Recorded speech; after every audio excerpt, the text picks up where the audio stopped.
चलिए आज के क्लास में बताते हैं क्लास 10th का साइंस का मोस्ट इम्पोर्टेंट ऑब्जेक्टिव क्वेश्चन के बारे में। चलिए ठीक है, तो चलिए सबसे फर्स्ट नंबर क्वेश्चन है मेरे प्यारे दोस्त आपका क्वेश्चन कि निम्न में कौन सा पदार्थ लेंस के लिए यानी प्रयुक्त नहीं किया जा सकता, यानी किया जा सकता है। ठीक है, जल है या कांच है या पीतल है या इनमें से कोई नहीं जी। तो इसमें आपका जो फाइनली आंसर होगा बताइएगा, इसका पीतल हो जाएगा। क्या हो जाएगा? पीतल, यानी पदार्थ के लेंस के प्रयुक्त यानी नहीं किया जा सकता है पीतल का। ठीक है, चलिए आपको 2 नंबर क्वेश्चन, निम्नलिखित में कौन संख्या के अपवर्तन के नियम के लिए सही है? 2 है कि 1 है कि 3 है कि 4 है? तो आप बताइएगा प्रकाश के अपवर्तन के कितने नियम होते हैं जी? 2 नियम। कितने?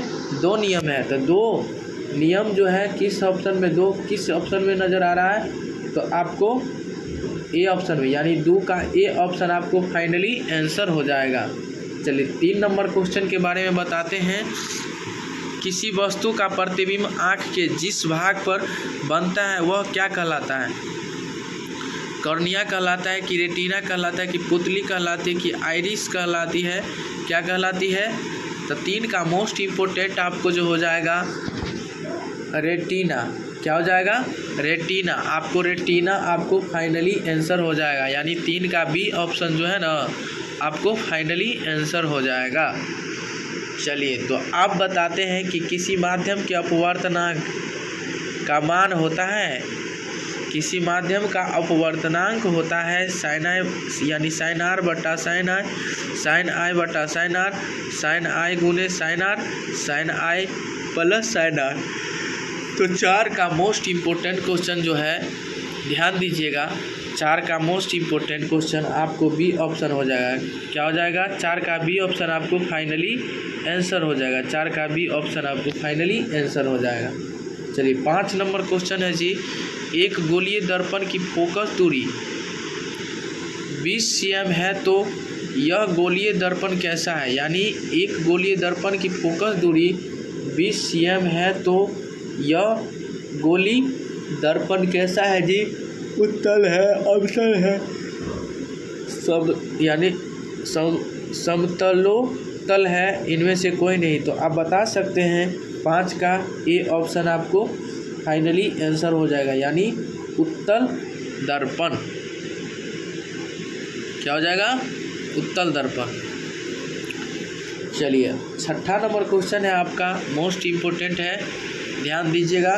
तालाब का जल कम यानी गहरा दिखाई देने का कारण क्या है? परावर्तन, विपवर्तन, अपवर्तन, ध्रुवन। क्या हो जाएगा? ध्रुवन।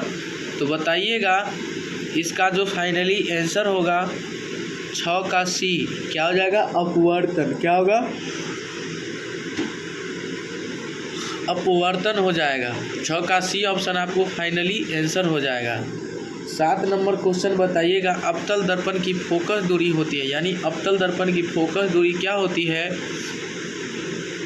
तो ऋणात्मक होता है कि धनात्मक होता है कि ऋणात्मक एवं धनात्मक दोनों होता है, शून्य होता है? तो अब बताइएगा इसका क्या होगा? 4 में से एक ऑप्शन को चुनना होगा। तो क्या होगा इसका? यानी ऋणात्मक होता है। अवतल दर्पण का फोकस दूरी जो होता है ऋणात्मक होता है और उत्तल दर्पण की फोकस दूरी धनात्मक होता है। उत्तल दर्पण का धनात्मक और अवतल दर्पण का ऋणात्मक होता है। ठीक है, तो मेरे प्यारे दोस्त चलिए सुनिएगा 8 नंबर क्वेश्चन को। किसी अवतल दर्पण की फोकस दूरी f और उसकी वक्रता त्रिज्या r है तो निम्नांकित में कौन संबंध सही है? r बराबर f, r बराबर 2f, r बराबर 3f, r बराबर r/2। ठीक है, तो इसका जो फाइनली आंसर होगा जी बताइएगा, मोस्ट इम्पोर्टेंट क्वेश्चन है आपको जो ही फाइनली आंसर हो जाएगा, यानी B option. B option r बराबर 2f, r बराबर क्या होगा? 2f हो जाएगा। 9 नंबर है, इलेक्ट्रिक हीटर की कुंडली बनाने में किस पदार्थ का प्रयोग किया जाता है? तांबा, लोहा, चांदी, नाइक्रोम। इसमें जो किया जाता है यानी नाइक्रोम को, किसका? नाइक्रोम का उपयोग किया जाता है। यानी 9 का डी ऑप्शन आपको फाइनली आंसर हो जाएगा। 10 नंबर क्वेश्चन के बारे में बताएंगे। एक यूनिट विद्युत ऊर्जा का मान कितना होता है? 3.6 गुने 10 के पावर 3 जूल, 3.6 गुने 10 के पावर 5 जूल, 3.6 गुने 10 के पावर 4, 3.6 गुने 10 के पावर 6 जूल। तो इसका जो फाइनली आंसर हो जाएगा डी ऑप्शन 3.6 गुने 10 के पावर 6 जूल हो जाएगा। 11 नंबर किलोवाट प्रति घंटा एक इकाई है, ऊर्जा की है, इस शक्ति की है, विद्युत आवेश की है, विद्युत धारा की है। तो बताइएगा 11 का बी ऑप्शन आपको फाइनली आंसर क्या हो जाएगा? 11 का बी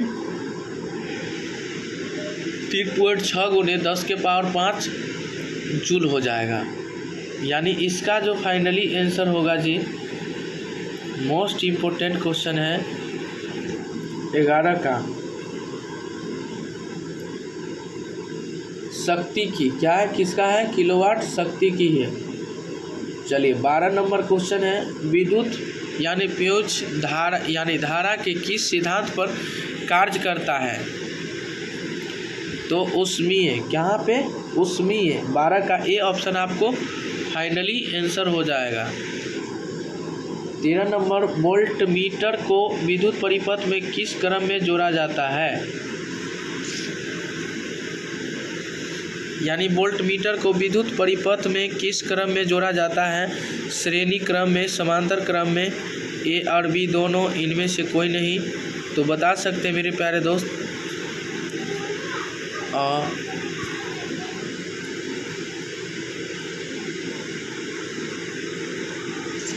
इसका ए यानी श्रेणी क्रम में ही जोड़ा जाता है। किस क्रम में? श्रेणी क्रम में जोड़ा जाता है। 14 नंबर क्वेश्चन है मेरे प्यारे दोस्त, विद्युत परिपथ में दो बिंदुओं के बीच विभवांतर मापने के लिए प्रयुक्त होता है।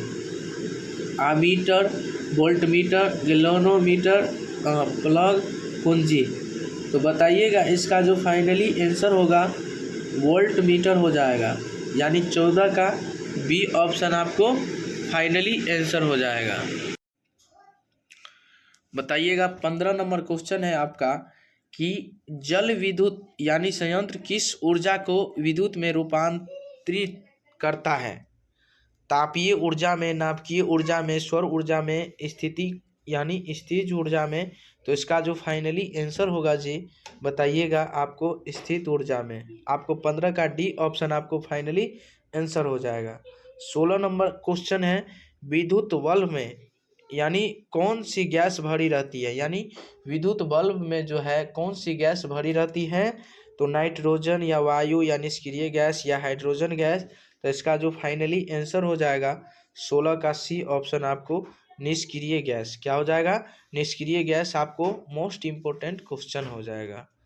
चलिए 17 नंबर, एक घोल में नीले लिटमस पत्र को लाल कर देता है तो घोल का पीएच मान हो सकता है कितना? 2 होगा कि 9 होगा कि 7 होगा कि 10 होगा जी? इसका फाइनली आंसर हो जाएगा यानी 2। कितना हो जाएगा? 2 हो जाएगा। ठीक है, आपको 17 का ए ऑप्शन आपको फाइनली आंसर हो जाएगा। बेंजीन का अणुसूत्र क्या है? यानी बेंजीन का अणुसूत्र क्या है जी? बता सकते हैं आप? बेंजीन का अणुसूत्र क्या हो सकता है? CH4 C2H6 C6H6 और C2H4। तो आप बताइएगा बेंजीन का फार्मूला जो होगा और C6H6 हो जाएगा। क्या हो जाएगा? C6H6 हो जाएगा आपको। यानी 18 का सी ऑप्शन आपको फाइनली आंसर हो जाएगा। 19 में एथिल अल्कोहल का जस्पक नाम क्या है? यानी एथेनॉल यानी एथेनॉल, एथेनोइक अम्ल। तो इसका जो फाइनली आंसर हो जाएगा 19 का बी ऑप्शन। क्या हो जाएगा? एथेनॉल। क्या हो जाएगा? एथेनॉल हो जाएगा। यानी 19 का बी ऑप्शन आपको फाइनली आंसर हो जाएगा। 20 का CnH2n निम्न में लिखित में किसका सामान्य सूत्र है? एल्केन का, एल्कीन का, एल्काइन का, इनमें से कोई नहीं। इसका जो फाइनली आंसर हो जाएगा मोस्ट इम्पोर्टेंट क्वेश्चन है, यानी एल्केन का सूत्र क्या है? CnH2n। ठीक है आपको, यानी 20 का बी ऑप्शन आपको मोस्ट इम्पोर्टेंट फाइनली आंसर। बताइएगा 21 नंबर क्वेश्चन, लोहे की परमाणु संख्या यानी लोहा की परमाणु संख्या कितने हैं, ठीक है, यानी 23 है कि 26 है कि 25 है कि 24 है। तो इसका फाइनली आंसर होगा जी लोहे की परमाणु संख्या 26 है। कितना है? 26 यानी 26। चलिए 22 नंबर, यानी स्टेनलेस स्टील में लोहा एवं कार्बन के अलावे अन्य तत्व यानी रहते हैं, क्या रहते हैं? तो बता सकते हैं। मोस्ट इम्पोर्टेंट क्वेश्चन आपको सी ऑप्शन यानी निकेल एवं यानी क्रोमियम, निकेल एवं क्रोमियम रह सकता है, ठीक है। चलिए 23 नंबर, पित्तल है क्या, यानी पित्तल है क्या जी, धातु है कि अधातु है कि मिश्र धातु है कि उपधातु है?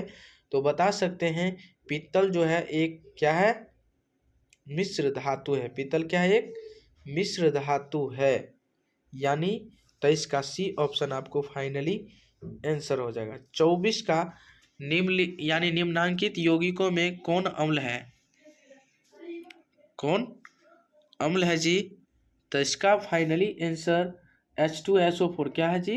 H2SO4 जो है ना ये अम्ल है। चलिए 25 नंबर, निम्नांकित में कौन प्राकृतिक सूचक है? हल्दी, मेथिल, ऑरेंज, कैनॉल, फथेलिन, इनमें से कोई नहीं, बताइएगा।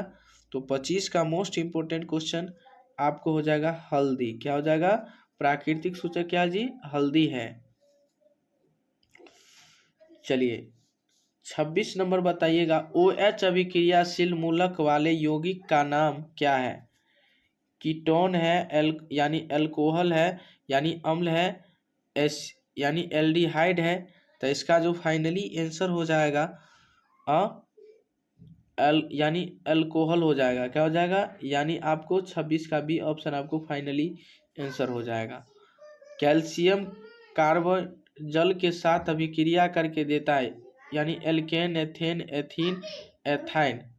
तो बताइएगा इसका जो फाइनली आंसर यानी एथीन हो जाएगा। 27 का सी ऑप्शन आपको मोस्ट इम्पोर्टेंट क्वेश्चन है, और इसे अभी से ही याद कर लीजिए ताकि आपको प्रॉब्लम ना आवे, दिक्कत ना हो, ठीक है ना। चलिए बताते हैं अगला नंबर क्वेश्चन पे, बने रहिएगा आप। बताइएगा ओजोन के एक अणु में ऑक्सीजन के परमाणुओं की संख्या कितनी होती है? 1, 2, 3, 4। तो बताइएगा इसका जो फाइनली आंसर क्या होगा, आप कमेंट करके बता सकते हैं जी। इसका सी ऑप्शन यानी 3 हो सकता है। कितना होगा? 3 होगा, यानी 28 का सी ऑप्शन आपको फाइनली आंसर हो जाएगा। कमरे के ताप पर 29 नंबर क्वेश्चन, कमरे के ताप पर द्रव अवस्था में रहने वाली धातु क्या है? पारा है, कैल्शियम है, लिथियम है, सोडियम है। तो कमरे के ताप पर द्रव अवस्था में रहने वाली जो है वो पारा है। क्या है जी? पारा है। चलिए 30 नंबर, सरलतम hydrocarbon methane, ethane, propane, butane. 30 का मोस्ट इम्पोर्टेंट इसका हो जाएगा मीथेन हो जाएगा। क्या हो जाएगा जी? मीथेन हो जाएगा इसका फाइनली आंसर। चलिए 31 नंबर, निम्नांकित में कौन क्षारीय ऑक्साइड है जी?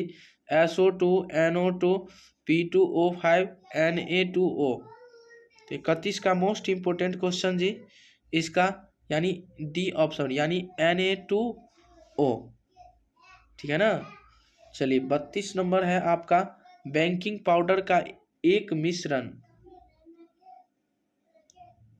बेकिंग पाउडर का एक मिश्रण जो है NaHCO3 एवं एसिटिक अम्ल का है, यानी इसका 32 का बी ऑप्शन आपको फाइनली आंसर हो जाएगा।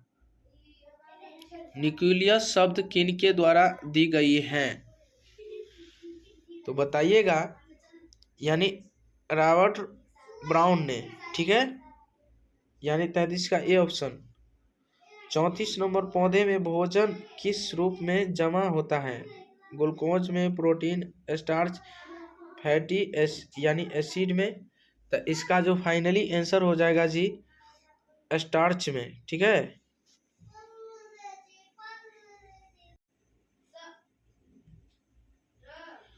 तो आप लोग इसे जो है पौधे में भोजन किस रूप में जमा होता है जी? स्टार्च में। और प्रसिद्ध पुस्तक द यानी माइक्रोग्राफी यह किनके द्वारा लिखी गई थी? बताइएगा, मोस्ट इम्पोर्टेंट क्वेश्चन है। तो रॉबर्ट हुक के द्वारा, किसके द्वारा? रॉबर्ट हुक के द्वारा ही ये लिखी हुई थी। यानी पौधों और पशुओं की कोशिकाओं का वैज्ञानिक अध्ययन क्या कहलाता है जी? क्या कहलाते हैं? कोशिका विज्ञान कहलाते हैं। क्या कहलाते हैं? कोशिका विज्ञान। 36 का बी ऑप्शन आपको फाइनली आंसर हो जाएगा। तो मेरे प्यारे दोस्त, उम्मीद करते हैं कि आप लोग बहुत अच्छे से समझ गए होंगे। तो चलिए आज की क्लास में इतना ही, ताकि जब जब लाइव क्लास आऊँ तो आप लोग को बीच हमारे साथ कंटिन्यू जुड़े रहें। और ऐसा वीडियो पाने के लिए आप लोग इसे सब्सक्राइब कीजिए, लाइक कीजिए, कमेंट कीजिए, शेयर कीजिए। चलिए इसे फिर मिलते हैं।